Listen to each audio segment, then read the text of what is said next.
Bonsoir à tous et bienvenue sur ma chaîne, la Fée Indigo. On se retrouve pour une nouvelle petite capsule où on va parler des 4 clés qui mènent à la matérialisation dans la 3D.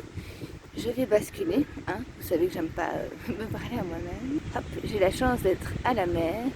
Il y a un super beau coucher de soleil. Il faut en profiter là.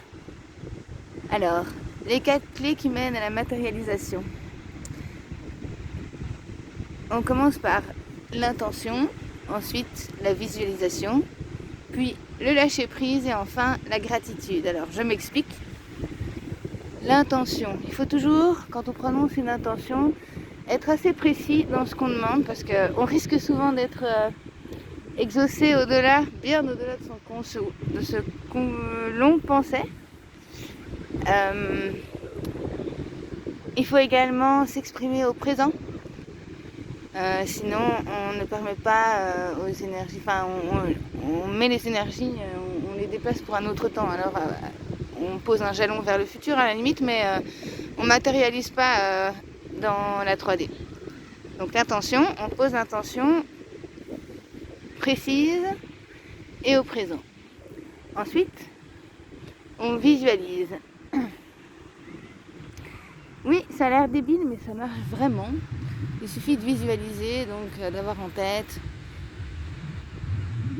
de se faire une image de ce que l'on souhaite, toujours au présent évidemment.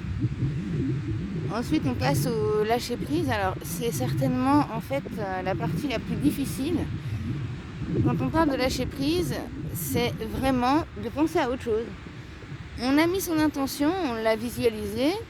Bien sûr, on peut de temps en temps remettre un petit coup dessus, ça permet de réénergiser l'intention, mais rester calé dessus, bloqué, et bien en fait vous allez exactement faire la même chose, c'est bloquer les énergies complètement. Vous allez avoir l'impression de stagner et d'être bloqué. Mais exactement parce que vous n'arrêtez pas de penser systématiquement tout le temps à la même chose.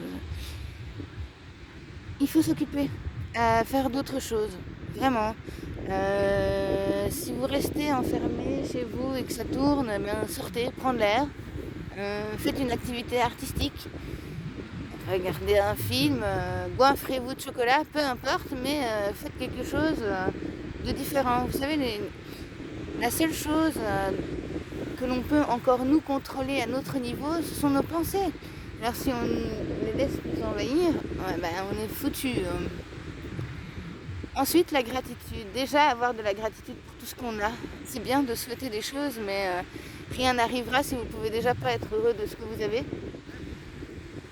Et donc, dès que vous avez quelque chose, il faut remercier. C'est obligatoire. Dans le livre d'Emamoto, sur le pouvoir de l'eau, il explique bien qu'à l'amour égale 2 fois la gratitude. L'eau réagit 2 fois plus fort à la gratitude qu'à l'amour.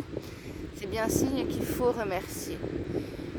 Et surtout aussi, parce que ça permet de terminer un cycle pour en ouvrir un autre.